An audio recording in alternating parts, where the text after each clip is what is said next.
Okay, so I'm Alan Rippin. I'm the Center for Active Living Director at the Council on Aging. Welcome, everybody. Super excited to have Janet Geddis here today. She's the owner and founder of Avid Bookshop, which I'm sure you all are familiar with. She also happens to be a dear friend of mine, so I'm biased here, but a wonderful human being. But, you know, Avid is, I love Avid so much because it just makes Athens such a special place. And I was looking on your website, Janet, about some cool facts about you all. In 2018, you were named the Small Business of the Year by the Chamber of Commerce, which is exciting. You've been named a favorite local business by Flagpole for 7 years straight. That's pretty great. And I will say Janet's a little bit of a celebrity. If you go to an independent bookstore around the country, they likely will know Janet's name and say, oh, tell Janet we said hello. So Janet's just been real passionate about books her whole life, but she's also passionate about local business and local independent bookstores. So she's really become quite an expert in the field, and a lot of people know her because of her advocacy for her business. So we're just, thanks for coming by and spending some time with us today. I know you're going to share some summer favorite books with us for the summer. And, but I kind of wanted to just start with, you tell us how you're doing at Avid, you know, with all the changes with COVID, and how have you guys adapted, and what does business look like right now? Sure. Hi, I'm so glad you guys are here. We tend to be pretty proactive when it comes to public health issues, and making sure that our staff and customers' mental and physical health is always a priority. So as soon as we knew that cases were coming to Georgia, we proactively closed the sales floor to browsing, even before Mayor Gertz required that only essential businesses remain open. Luckily, he and others recognize that books are essential to our community and spiritual health and mental health and ability to connect to each other.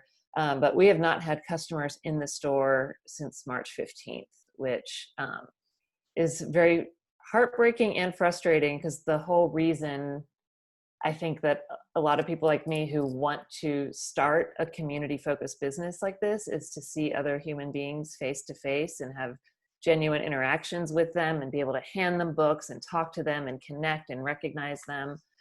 There's this concept that's been floating around for decades now, called the third place. Have you guys heard of that at all? It's the concept that in everybody's life, in order to have a rewarding personal and social life, you have three places, at least during your working years, and it's home, work, and then a third place where you can go and be welcomed and appreciated for being yourself. For some people, it's bellying up to the neighborhood bar every Friday for a beer. For other people, it might be church. Some people, it's coffee shops. And for a lot of people who love reading, it's bookstores. And so bookstores can be, especially if they're very well run and they're community focused, can be these places where you go and you present yourself as your real self, and you're not turned away for who you are as a person, what your opinions are. You're just welcomed for who you are. So it's a place to kind of let your guard down and connect with other people as the real you. And so that's one of the driving forces that made me want to open a bookstore, was not only that I love books, but that I wanted to create a place in the city that I love so much, where regardless of creed or color, you could come in and be really appreciated for who you are as a human being. So it's been very difficult to not be able to have those interactions, which was the key part of the business. So what we've done since the pandemic started is we're online only. And then as soon as we could figure out the logistics of it, we started doing web orders and then accommodating phone orders as well for customers who maybe aren't comfortable ordering online, or maybe don't like to put their credit card information in, or just want to hear a human voice. And so we have 2 different staff members who answer the phones Monday through Friday and can do web orders, but can also just chat with you and see how you're doing, see if you need any book recommendations. So we've tried to be really creative, and there's nothing that can replace that face-to-face interaction, but we're trying to be creative and at least trying to mimic that kind of bonding experience through phone and email and chatting. Um, Thankfully, our business is still strong, and my staff and I are very lucky in that we're one of the only bookstores that has not had a significant drop in sales, at least in the networks that I'm in nationwide. I think one thing that is very daunting as a small business owner is that I said in the flagpole a few months ago when I was being interviewed about business that I don't know any independent business in Athens or otherwise, but particularly in Athens, I don't know one business that isn't just one crisis away from having to shut down. The margins of running an independent business without a huge network of franchisors is really difficult. It's very expensive to get all the different business licenses, to be able to pay employees a livable wage, which is not legally required, but it's something that we do at the store. It's very difficult. I wouldn't change it. Like, I would love to make it easier, but I'm not saying I would ever not do this job. I love it, but it's certainly much harder to navigate day to day. That said, it's been really interesting to see how smaller businesses like mine, I think of it as like an ocean metaphor. Like if you think of Barnes and Noble, who by the way is not our enemy, we refer people to them a lot, but still they're a gigantic ship in the ocean. So when COVID comes along, if they need to change course, it's so much harder for this gigantic barge to slowly turn and try to change course. Whereas we're this deft little boat, which means that we are more vulnerable when it comes to rocks and waves, and we can get hurt more easily, but at the same time, we can anticipate better than a huge corporation might be able to, and we can navigate around things as long as we're really forward thinking and really making sure we anticipate the challenges. So in some ways, we've been able to, I don't have to go to any corporate headquarters to get permission from, anything as mundane as like, what brand of toilet paper are we allowed to buy, all the way to what books can we stock, all the way to what sort of like Avid gives back initiatives like this can we do, where we just do a book talk. Like, it's just me, but I also really involve my staff in all of my decisions, which takes a lot of work, but it also makes it so that I and the 9 people that work with me, like, we feel like we truly are a team. We make group decisions. And so I've been checking in with them throughout the coronavirus crisis to make sure that they feel mentally supported and physically safe at work. So if you were to go into Avid, which you're not allowed to do, you would see that each of the people working is more than 6 feet apart. The store is currently set up as like a bookstore meets adorable little warehouse, because we've had to increase the number of boxes and shipping materials that we have in stock. And so in the fiction section, there are tons and tons of boxes that can be put together to ship stuff to customers. So everything's sort of mixed up. And then in the front window, you'll see, if you walk by, there's a desk with a computer set up. And so a bookseller can work there, and someone else is in the middle of the store. We have a big packing station on this gorgeous table that's locally made that usually houses stacks and stacks of our staff picks. And I know those of you who've been in the store have seen this table. And right now it's just a computer and packing material. We also have sweet little like stickers and sparkles and tape, all the stuff that we do, that we add into packages to make sure that when someone does open their mailbox, they have an extra special shiny surprise waiting for them. So we're doing shipping nationwide. We ship to customers locally too, because we have a lot of customers who don't want to go out and about at all. And then we also offer contactless pickup Monday through Friday. So we have these really lovely bright red carts, book trucks outside of the store.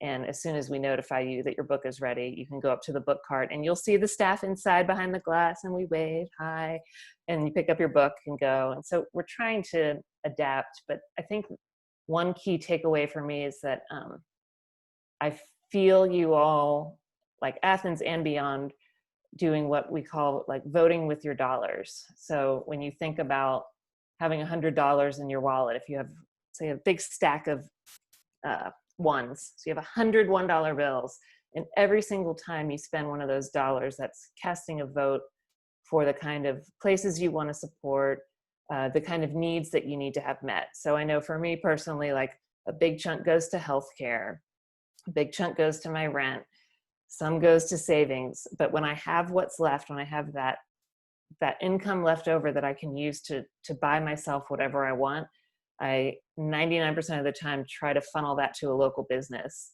And especially now, it's important to vote with dollars. So if I know that I can go to put on a mask and go to Kroger and go shopping, and I do that, and I don't have no shame put on people who are shopping at chain stores. I do the same thing.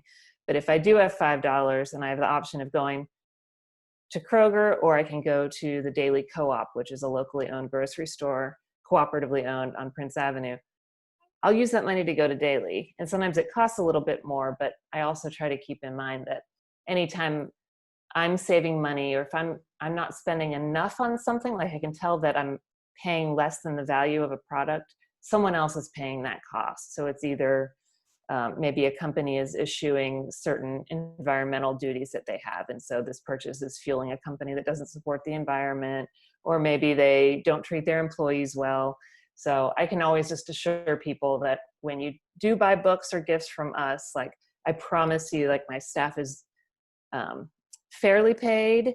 We are really communicative with each other. All of them, we know that it's a safe, supportive working environment, and we also work really hard to support the community. And we do a lot of programs and free events that we're not able to do now. But if we can make it through this crisis, then once we emerge and slowly start stumbling back to a semblance of regular life, we will be able to go back into schools and have our author events with the kids, a lot of kids who've never met an author or illustrator in their life before. We will be able to keep doing a lot of the activism work we do to ensure human rights. So it really makes a difference where you shop.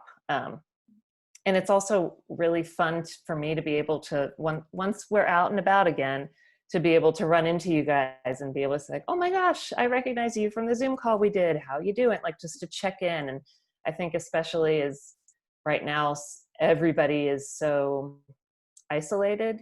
And so to know that at least now we have this virtual connection to each other, but then once we're able to socialize again, it's going to be so meaningful to be able to have faces you recognize and you can wave and say hello to and talk about books with, because I really think that books are a key way of connecting with other people. And also, as you'll know from some of the books I mentioned to you guys today, like, they're a great peek into other ways of life and other worlds that maybe you don't have another way into. So you can kind of learn to empathize with people in different situations, of different racial backgrounds, different socioeconomic status, different ages.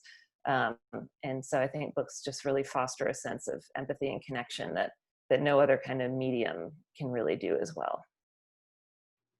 Thanks, Janet. Yeah, I love how, despite everything going on behind the scenes, and it's quite a bit that you all have had to adapt, you're still providing this personal human touch, which is what makes your store and stores like yours so special, and that's continuing on right now, and maybe even more so. So yeah, tell us a little bit about some of these wonderful, magical places we can go through books and Oh, sure. we can spend our time reading. What are you recommending to others, and what's on your favorite list? Well, I created a list sort of specifically for you all based on what I know.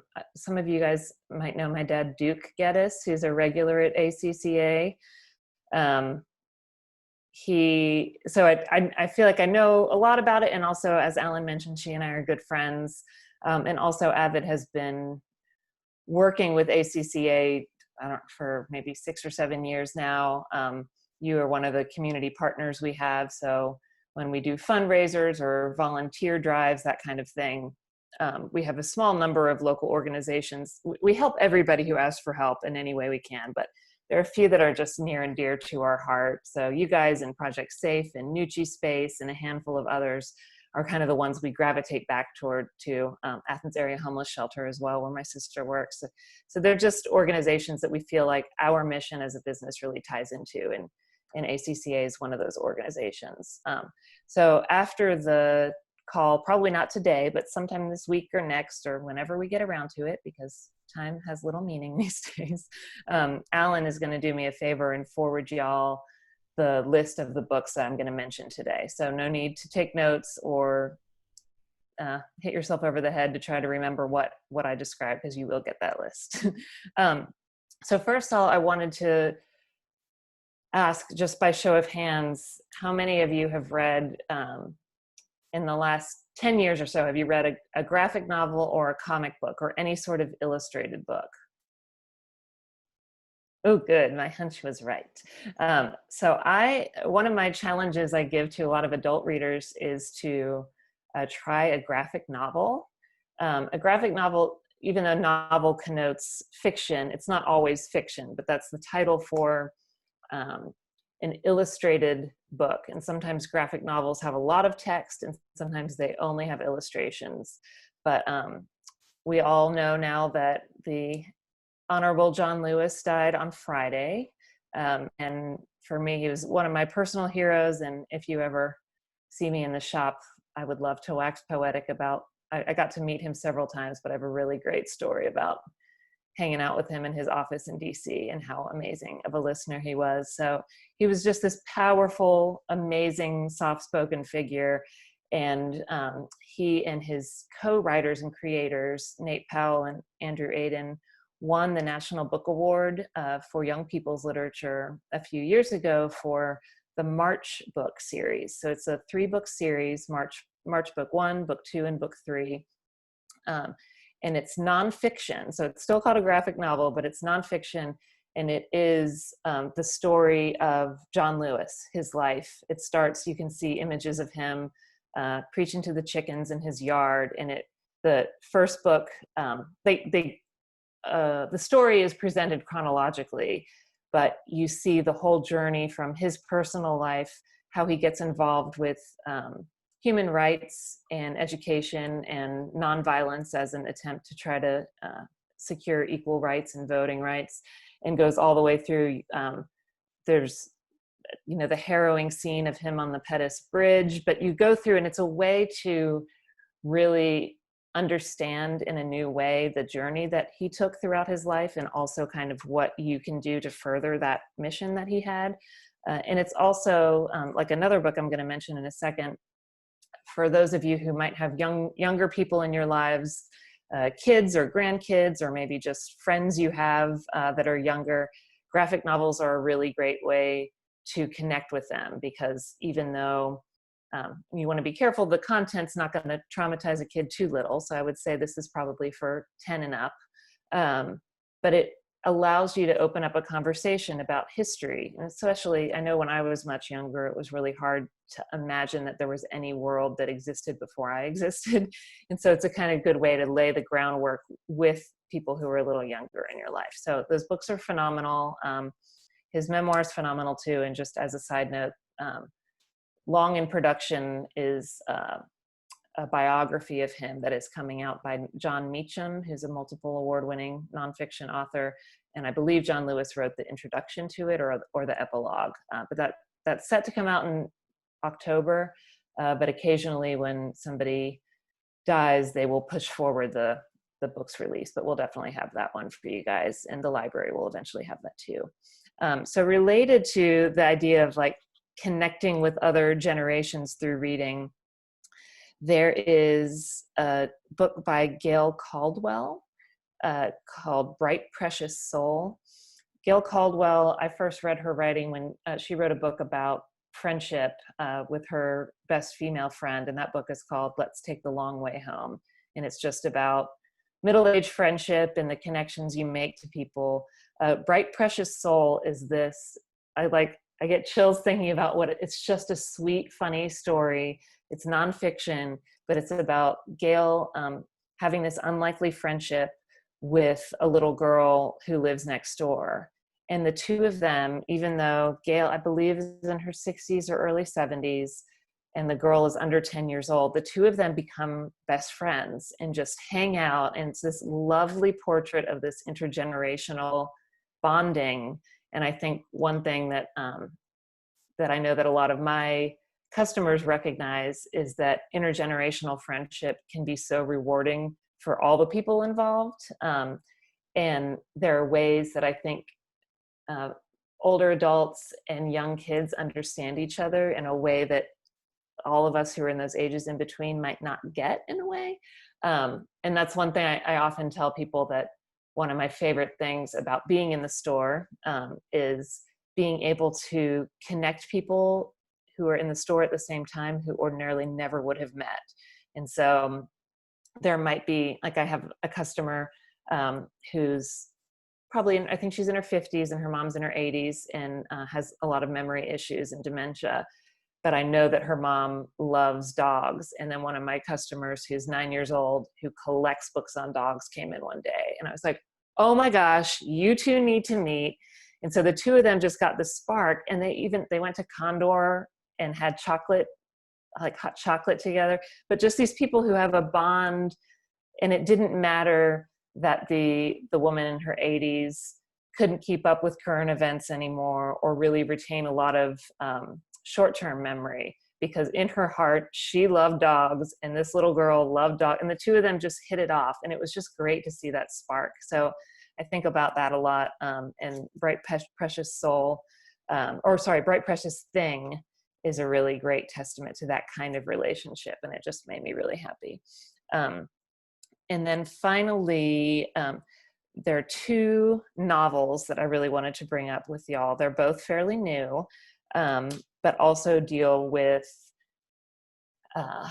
being, I'd say, 60 or older. And unfortunately, it's harder to find books like that, but it almost seems like lately there have been more and more being published, which makes me very happy. Because again, I'm able to maybe better identify with some of the things my parents and grandparents are going through.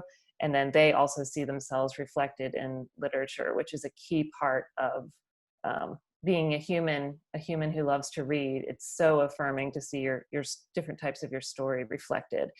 So the first novel is a book called The Love Story of Missy Carmichael. And it is about this woman who is very sweet, very smart, but also can be cantankerous and frustrated easily. She's had a lot of bad stuff happen to her in the many decades she's been on Earth, and she no longer has her husband, who had been her life partner. And she ends up sort of getting this dog foisted upon her. She does not like dogs. She hates the way they smell, like everything about it. She's like, no, don't give me this dog. I'm not doing this. And then lo and behold, she gets stuck with this dog through all these circumstances are explained in the book. But what's really neat to see is that she has this blossoming relationship with this four-legged creature that also opens the door to her having all these connections with people that she had inadvertently closed herself off to. She had been, you see that she's been grieving the loss of the connection with her husband, and she hasn't been able to really go out in the world. And this sweet, lovable dog becomes the reason why. I mean, she has to go out and walk it. She can't let it poop in the house. So when they go out, they encounter all these different people who become part of her life. And it's just really affirming and lovely and sweet. It made me want to go home and hug my cats when I read it. And then also there's a book by Julia Alvarez, who is one of my favorite novelists. She, I believe, is in her 70s now, and lives in Vermont. And she originally is from the Dominican Republic, and her family came to the US. And so she's bilingual. And she wrote books like some of you may have read, How the Garcia Girls Lost Their Accents, or In the Time of the Butterflies, both of which take place mostly in the Dominican Republic. But this book takes place in the Northeast, I think in Vermont. But it's a story of a woman who has three sisters, and sort of the story of their friendship and connection, and what's happening now that each of them is facing issues as older adults, like whose kids are no longer in the house. And it's just a lovely interweaving of the sibling relationship, which probably mirrors what a lot of us have seen either in our own immediate families or in friends' families. Just things get more complicated, and just sort of the way that the four sisters work out their various issues and remain close to each other is really nice. I loved it. And she's just a really awesome person. She's a professor in Vermont. Okay, how are we doing so far? I don't have a whole lot more. We're gonna. Okay. What's the name of the book? The last one you were talking It's about? called Afterlife. Afterlife. It's one word, yeah. She's so cool. I met her at a conference, and she signed my book, and I was like, I love you, and she's like, oh, thanks. Super awkward, but sometimes you meet people that you've been reading for years, and it can be very intimidating. So I'm going to do a shift to some more nonfiction, not graphic novels, but some nonfiction. One book that completely changed my life this year. I would like you, first of all, to look around. This is my office. So you'll see bright green walls. This is called Jitterbug Jade. I have this garland hanging that a friend of Alan's and mine gave me. I have posters everywhere, bright colors, plants. None of these things existed in my house before COVID. That is not to say I'm not a colorful person and don't have I love the layout of my house, but I read the book Joyful by Ingrid Fettel Lee. It's a nonfiction book, but it's this and a really accessible book about research the author did on joy and the things that, so it's scientifically based, but it's really interesting to read how so much of the things that just cause that feeling of happiness in our hearts are rooted in evolution a lot of the time. So she talks about how important, how we feel, how our moods are improved around really bright colors and why that is. And the scientists connect it to, eons ago, our ancestors being able to identify safe and edible fruits were brightly colored. So they were intricately tied to our ability to survive. She talks about the importance of plants being in your environment, just all of these fresh flowers in the house, how that can brighten your day. It's one thing after another. And as I was reading, I was like, I'm just going to try some of this. And in a time when I'm very disconnected from my loved ones and I can't go hug my parents when I want to, I don't have those outlets to joy that I usually can count on. And reading this book, I've made so many changes to my life, and that's not often an experience I have when I read a book. So it's just delightful, and has also, it has informed a lot of the things we do at work, because I knew for the longest time, for instance, I'm a big pen pal person, so I love sending letters to people. And I know that when I open my mailbox and I recognize that in there's an envelope that a human being wrote on, and not some, real estate agent or somebody trying to sell me something or a bill, my heart just leaps. I get so excited to get real mail. And only through this book and then doing some subsequent research did I realize, this happens to all human beings. To have the element of surprise, to open your mailbox or open your front door and see that there's something there for you that you weren't expecting, or you recognize a loved one's handwriting, or maybe a stranger wrote you a note just as a pick-me-up, but it's covered in unicorn stickers, just things that make you laugh, that are ridiculous and funny. And so that has led us to really amping up what we do.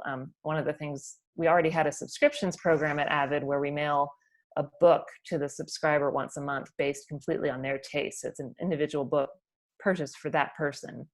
But we invented the snail mail surprise, which we do for any age. But you fill out a little quiz about yourself or whoever you're buying the book for. And as we are experts in books, so we pick the one book we know that recipient's going to like. And inside it, we add a note that says, surprise, Alan Rippin bought you a snail mail surprise from Avid. And we throw stickers in, stuff like that. So we're trying to figure out ways to make people feel more connected during the pandemic. And I was talking to a customer of mine a couple days ago that it was one of my first run-ins with somebody that I didn't have a planned mask meeting with, but I was at the pool. So we were 10 feet apart at the public pool. We started chatting, And he said that he had read research, which he was going to send me, about people who either had any sort of trauma or extreme loneliness or grief, be it from maybe having to come back from war all the way to losing a spouse, like all these different reasons that people might be in a really dark state, how there's research on connecting to people, human to human, through physical mail has a marked impact on their happiness and their ability to go on, which I found to be stunning. And I mean, it rings true with my personal experience, but still it was kind of fascinating to hear that. So he's going to send me that study. And if he sends it in time, I'll put it in this letter to you guys. So related to Joyful, there is a book that the whole time I read it, I thought about Alan Rippon, your lovely ACCA contact. It's a book called The Power of Ritual. And I don't know how to say the author's last, Casper Teculi. I don't know how to say his name, but I'll send it to you guys in the letter that Alan forwards.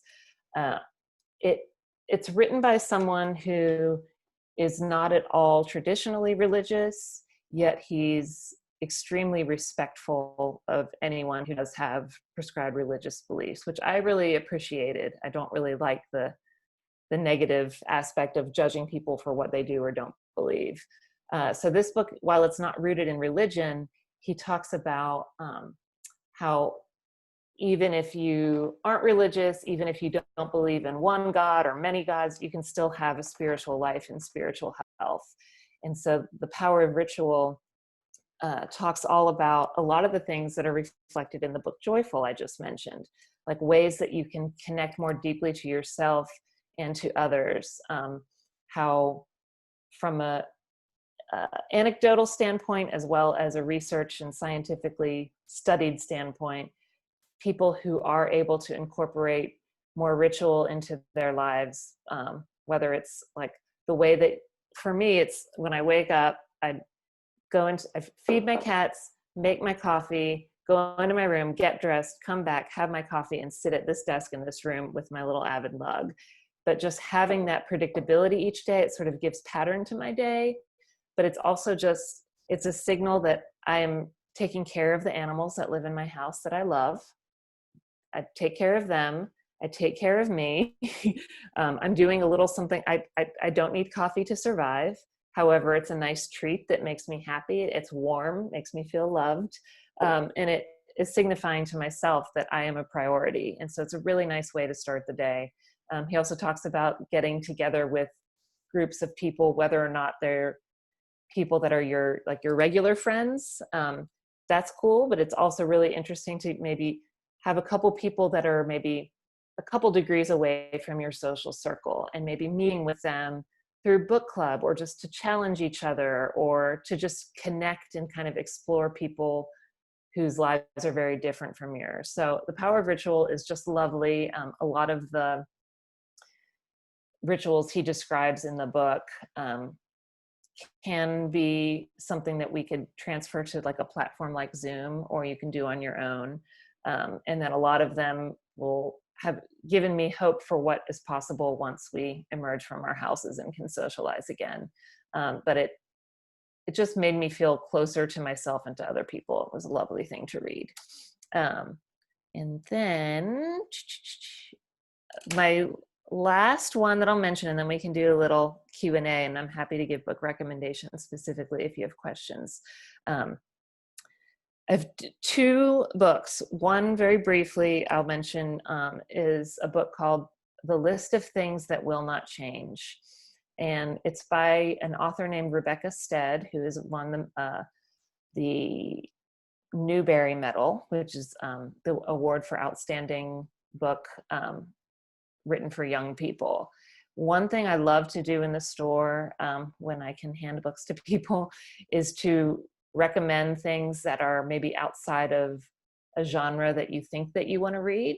I think it's important to organize our books so that people can find them, is this a middle grade? Is this a young adult? Is this a teen book?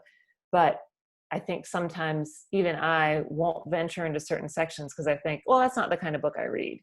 And so I really love that we at Avid have the expertise, and all of us read across all these different genres, that I can go to the middle grade shelf. So I can hand, like Alan or me, women in their 40s, I can hand you a book that is written with the perspective of an 11-year-old girl, but I know that you're still going to get something out of it. So I really love to do that. And so the list of things that will not change, I won't give up too much of the plot, but it's just a really lovely story of a girl and her family. But I think it would be a really great book if you do have a young person in your life that you connect with. It could be an opportunity for both of you to read the same book and maybe have a Zoom book club if you guys don't live in the same house. I think a lot of the time, really well written books that are technically in a section of a store for younger readers can serve as vehicles to open up conversation. And they're also really good if you're like a lot of my friends and customers right now. A lot of people are in reading ruts because there's so much news being bombarded at us constantly, and so much pain and hurt in the world that it's hard to crack open a book and be able to focus on it. And I totally get that. And so sometimes for me, that's when I rewind and I kind of go back in time and I read books that are maybe geared towards younger readers, and that kind of gets me started again. But if you are someone who's used to reading a certain type of book or a certain difficulty level of book, and you're not being able to access that right now, you are definitely not alone. It's very hard to read when you are stressed out and when your state and your country are completely stressed out and stretched to the max. So you're not alone with that. And the final thing, which is related to stress a little bit too, there's a nonfiction book I am obsessed with, and Alan Rippin has heard me mention this 800 times since I read it in October, but it's a book called Why We Sleep by Matthew Walker, PhD. It is not one that's going to make you ever feel ashamed for not sleeping enough or ashamed for sleeping too much. What it is a thoroughly researched scientific exploration, but written in accessible language. You don't have to be a scientist to understand it. But we spend, in theory, we should be spending about a third of our lives sleeping, yet sleep is this really under-researched portion of our lives. And so Matthew Walker is an expert in sleep. And so he talks about all the things that happen in our brains when we're sleeping. So from like the solidification of short-term memory to dreams to like all these different functions. He starts one chapter with like a fake infomercial entrance where he's like, what if I told you I had the solution, like I had a way for you to lower your blood pressure, decrease your chance of diabetes, this, and this. He's like, would you believe me? He's like, well, that sleeping well, like that's one thing you can do for yourself. So I think for a lot of people that have been raised or are in the United States in particular, where we're told repeatedly that every minute counts and you really have to be productive at all times, et cetera, et cetera. That's not true. And we probably would be a lot happier if we had more times for joy, like things we learned from the Joyful book, more time for ritual, like power of ritual, and then also taking care of ourselves and giving yourself time to sleep and providing an environment in your bedroom where you can feel really comforted and well rested is one of the greatest gifts you can give to yourself. And then when you wake up and you make your coffee or tea in the morning and feed your animals or children, you'll be better rested and better able to start your next day. So yeah, those are my book recommendations, but I read constantly and I read about books constantly. So I'm always happy to make recommendations via email, or we can talk right now.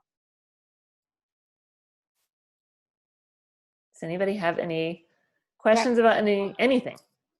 That was absolutely the best 45 minutes I've spent in a couple of years. Thank you so much. Yes. Oh, that makes me so happy. I love And it too. it just reaffirmed something that my daughter told me several years ago about reading different books. She had told me several years ago that I only read fiction now. You know, years ago when the children were growing up and all life was happening, I read parenting and psychology books or whatever, but she told me to read an autobiography book at least once a month. Hasn't happened. That's been at least 10 years. I'm going to take and read some of your books that you recommend. Yay! Thank you. Yeah. You're welcome. I'm so glad that you're here. Wonderful. I enjoyed your talk as well.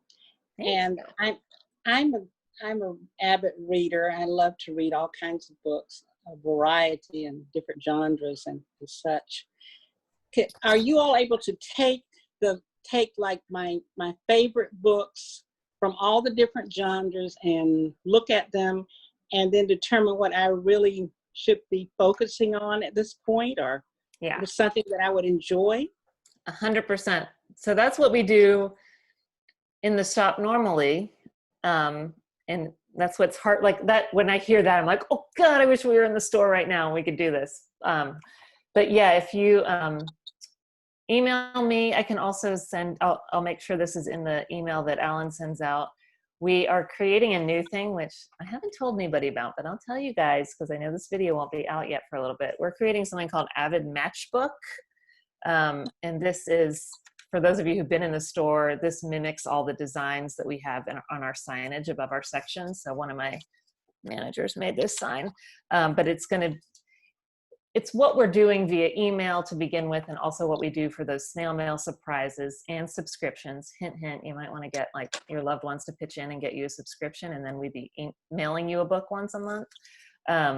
But we're coming up with kind of a fun way for you to be able to go to our Avid Matchbook, which is going to be a page on our website, and we ask you a few questions about what you do and don't like reading wise, and also just in your daily life.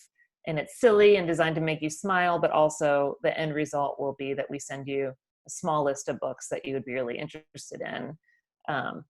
But yeah, we do that via phone, email, like that's our bread and butter and our expertise. And that's why, like, we also have a staff that reads across all genres. So if, for instance, a lot of the time, if someone wants to buy a bunch of kids books, I know a lot about them, and then our manager of children's books knows a lot, but then some of my other staff members read only adult books. And so they'd say, I'm not sure the answer to your question, but like, let me get your info. Or if we're in the store, we say, let me introduce you to Hannah. She's our manager of children's books. She's going to hook you up. So we have, even if I personally don't have great recommendations for you, I've purposely hired people who read all different types of books so they'd be able to like work with you directly. But yeah, we would love to do that. So please shoot me an email, or I can send you to our website. That sounds like fun. Okay. Now you had weren't there two Avid bookstores in Athens, and are there still two? Yes, so there were two. My first store opened on Prince Avenue in 2011. And then I opened the store in 5 Points, which is it's right across from the liquor store. A lot of people know that. So we opened that one in 2016. And then towards the end, the second half of last year, I kept reading reports about how the economy was probably going to not be super great in 2020. Never expecting this pandemic, but all predictions showed like, yeah, the economy is probably not going to be doing super great. And then I couldn't reach an agreement with my landlord on Prince Avenue about how much he was willing to go down. And there were just some repairs to the building that he was unwilling to make that would have put my inventory at risk, like if there had been another leak or something. So like we went back and forth for months. And in the end, I thought, well, between not being able to come to an agreement with him and also anticipating that we're probably going to have a decrease in sales, I'm uncomfortable signing another 5-year lease. So I let that space go, unfortunately, at the end of 2019. So December 31st was our last day there, which was bittersweet because that was the spot that I fell in love with and where we met so many of our customers for the first time. But it was time to move on. And in retrospect, I'm so thankful I don't have to keep 2 stores afloat right now. So yeah, so we did have 2. But now we have 1, and thankfully we're still doing well enough despite the pandemic to be able to keep it open because of people like you who are interested in what we do. I feel like we're on the Brady Bunch. What is your website? It's avidbookshop.com, and I think I can pop it in the chat too, if you're on the computer. So it's AV as in Victor, ID as in David, Avid, like I'm an avid reader, avidbookshop.com. And I'll pop it in the chat as well. So if you open the chat window on Zoom, you can click on it and visit that way.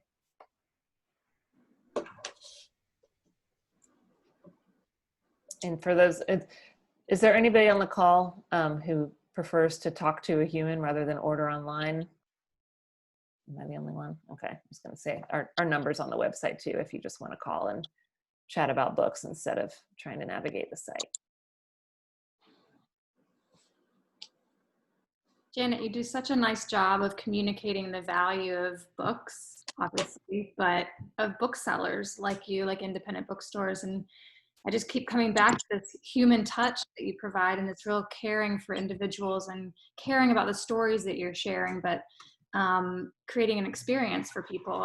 And something I wrote down while you were talking is, you had said something sort of like, you know, in books, we're seeing ourselves in these stories, or we want to see ourselves. And I think it's so interesting in a time where we feel like we're losing ourselves a bit, or who are we, where are we, we're disoriented and things are unusual. No better time to go back to literature and the written word to reclaim, rediscover ourselves. And I think every book you've mentioned in some way does that, especially, you know, I'm partial to the joyful book and the sleep book and those types of topics, but those are also about seeing ourselves in the research and the literature and the narratives.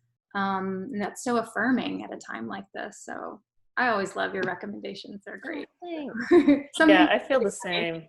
It's interesting too. Like I also have to acknowledge, like I'm a middle-class white person and I'm cisgender, meaning that I identify as female and I was also born as a female. And so like virtually every book, I see myself in it.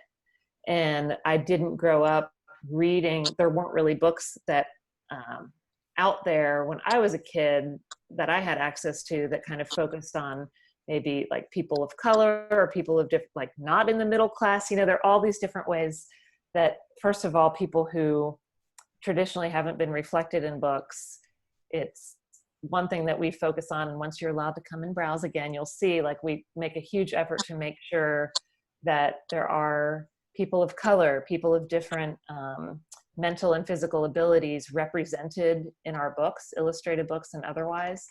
But so not only, I mean, it's good for me to be able to read about other ways of life, but also just as I mentioned earlier, for people who do identify a certain way, like for instance, like we have several customers who are developmentally and or physically disabled. And so I remember one time there's a boy who comes in maybe once every couple weeks with his caretaker. And I just heard he's not verbal, but I could hear him emoting. And I opened my office door thinking he was upset. But what he was happy because he was pointing, because we had in the kids section a stack of books and there was a kid in a wheelchair in the front cover. And his caretaker was like, we've never seen that before. Like he's never seen that before.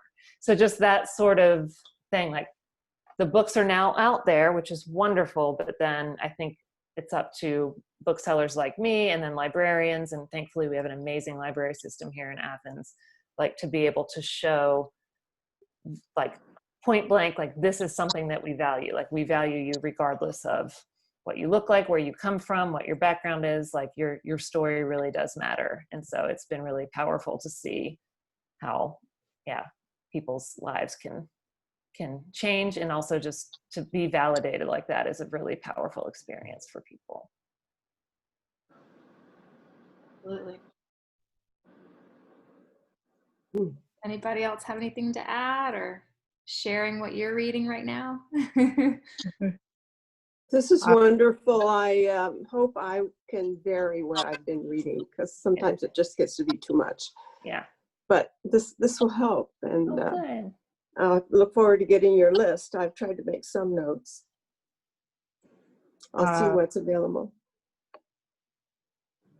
And I am not an avid reader of books, but children books. being a retired teacher, can you all hear me? Yes. Yeah. Yeah. I love children's books and I love reading books to children. And I've got a stash of them in the garage that I need to get rid of. But this has inspired me to want to read some of books that you had on your list also. I don't read that many books, but I did. I guess the last book that I read was Becoming. Yes, I love Yeah, that. I read that too. And like I say, I love to read children's books to children. Enjoy that. And Oh, that's wonderful. yeah. Yeah, and also like there's such a power in being, like I love reading to people, but also just being read to is so calming and lovely. And I think people, once they aren't kids anymore, they feel like they're too old for that. But no, like I have friends, like my sister and I, whenever we go on a road trip, we read to each other. Whoever's the passenger will read to the driver. It's just calming and lovely. And my mom and I actually, when we like to go on mother-daughter dates where we go to the library and we like to go to the children's section and we pick out picture books, and still we might not read them out loud together, but we go there and then we go get lunch at Homemade. So that's one thing I'm feeling very nostalgic for. And for those of you who didn't know, like I would love to be able to serve you at my business, but I also know that budgets can be an issue too. So just in case you weren't aware, the public library is doing hold. So you can't go in the library, but you can put books on hold and they'll notify you when they're ready and you can pick them up curbside and safely. I'm a library person, but I shall become a subscription person to your bookstore. And when my daughter and I would go on trips, or even if I did, I put in an audio book. We never read to each other, but we are listening to a novel all the time. Yeah. So, and I'm reading, I always read Westerns and suspense and, just my same authors, because I love my authors, Jenny Bob, Lee Childs, and so, but I'm going to branch out. out. I also we started selling audiobooks in partnership with this independent company that actually gives us a fair cut, which is not the model usually. But my sister and I in particular, like if we're not reading to each other and on a road trip, we put on an audiobook, but it's so much fun. I have so many pictures of her driving, like when we usually listen to mysteries and like whodunits and stuff, but I have so many pictures of her like, like hands on the wheel looking at me when there's a big revelation. But yeah, that's a really lovely pastime. I put in the link to that to read to my daughter the next time, whenever we can get together, because she lives in Boston now, and read. That will just be a new experience, because we've never done that. That will be a new experience. Yeah, it's delightful. Janet, I know we're approaching 2 o'clock. I have just one quick question. What about for people who want to start a book club right now? Through Zoom, something like that. What are the first few steps people should take? Any advice you have for someone who wants to start? I mean, from my perspective, usually when we help people start book clubs, and what we can do is connect with you via email, and then we could do like a Zoom meeting like this. But one thing that is interesting about book clubs is that sometimes the very best books you love the most don't make for good book club choices because there might not be enough to talk about. And so we're really good at coming up with a list depending on what your book club's interested in reading. We're good at finding exactly like what's going to generate conversation.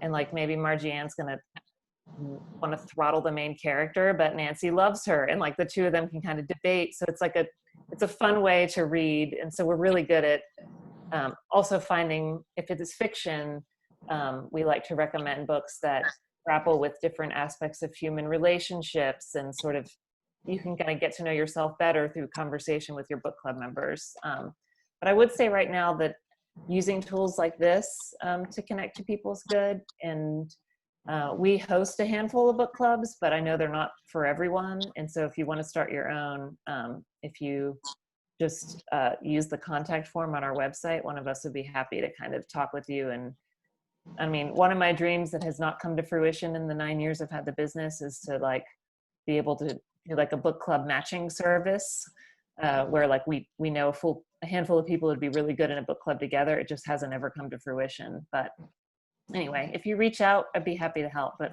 I do think that that is one sort of similar to the Power of Ritual book. Like that's one way that you can connect with other people right now and then beyond if you want. And we also have just general helpful tips for how to make it stay a book-focused book club if that's what you want, because I think a lot of adults in particular start a book club and then after a few meetings they're like, well, that turned into wine club and nobody read the book. So